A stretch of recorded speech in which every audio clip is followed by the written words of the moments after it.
So the first thing we're going to just work on today, we're going to start from what I'm going to call the neutral position with the legs. What I want to do to begin with is just remember that we always want it, if we can, whichever way we go, the first thing I want to do is put my weight on and create an angle. So at the moment you'll see, you can pretty much count the number of pyramids. When somebody's winning, right, how many triangles, pyramids, whatever you want to call them, how many have I got? So if you look at me right now, let's say right now, my hands off the mat, how many pyramids have I got? Two pyramids, right? At the moment, you can argue he's got like maybe two down here. That's not really a pyramid. We'll come on to this. Like, always be thinking about the shape and how you can compress space. And when it's kind of optimal, it tends to be in a pyramid shape. So right now I've got two pyramids. So that's the first thing I think is just looking at the pyramids. When I start making those pyramids do extreme shapes, I get slight kind of problems. So if I start to, we talked about this yesterday in the video, the more that I straighten my leg, what you'll start to see is, first of all, my leg will start wanting to leave the mat unless I dorsiflex. So I still have on this head side, the head being the most important, given what we said in the last week of class. Like, you know, if you can stay on their cranium and put pressure on their cranium, it's very difficult to rotate your shoulders. Yeah, so we kind of like said, just as an aside, we just sort of said like the difference between me being here, right, which feels not great, and being here is night and day for anyone who's attended those sessions. It's like, I always want to be stopping his chin from turning or putting weight in his head if it has turned. So I've got my two pyramids. What you'll start seeing, so if I straighten my legs, I'm going to have to dorsiflex to maintain a pyramid. If I start to do this, I lose connection to the ground, and now we're actually dealing with like what I would call an open. It's an open system rather than it's now closed because there's space in it, right? So I don't really have a pyramid if I do something like this, right? And so what will start to happen is, the more that my legs, there's advantages to me doing this, of straightening my legs, because it makes it harder for Joe to sit up. If he tries to sit up, I can keep him down. But unless I change the shape and I still keep it down, like even go on now, do it. I've got a bit more, but what starts to happen is my feet start to leave the ground.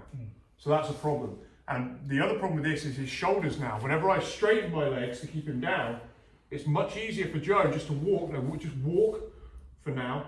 He could pendulum, but just walk towards my hip and take your head the other way.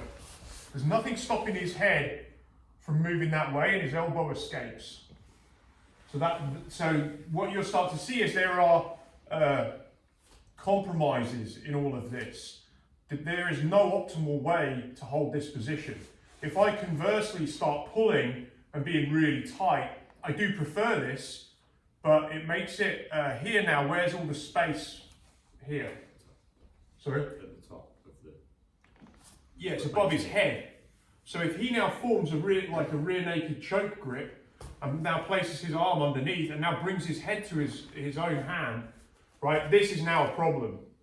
Because all of a sudden now, look what's happened here. This is all open, right? So I may well, of course, if I've got the arm, I may well still end up with the arm lock, but it ends up being a scrap. Right, it ends up being it's going to be a fight, yeah. And he's already now starting to form little pyramids inside my pyramid, right? So you always reinforce the head here, and then he coordinates it, swings his legs. Yeah, he's going to start putting me onto my back. So I never really wanted any of this. So understanding the compromises that you make as you feel you need to move your legs to do whatever, you need to think about the whole system of how the arm lock works, and we're going to come on to that, of like what, you know, if I'm doing something like this, what are my arms, which way do my arms need to be, etc. This is where we're going to head with this. So you're understanding the compromises of if my arm is this way, if my arm is this way. But the first thing we're just going to do is we're going to keep the arm bar really tight. I'm going to form another pyramid. I'm going to get you to test, you can play around with this, but I'm going to get you to test this. But notice that this big space that I've got at the head side, if I climb on top of Joe, what's the first thing you feel, Joe?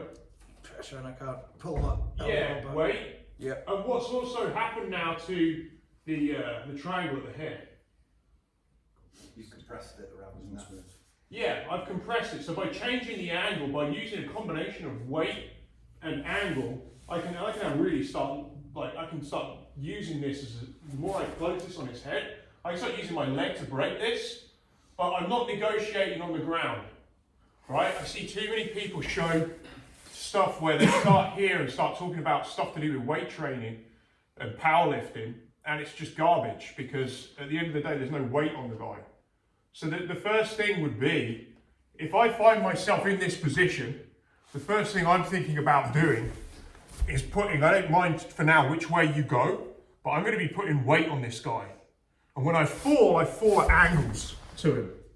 So he's very strong if I'm pulling him here, especially with my weight sat on the floor, talking about powerlifting and keeping my spine neutral, which is another nonsense, right? Or they'll talk about, they'll talk about like you've got to keep your spine straight. Absolute rubbish. Absolute rubbish.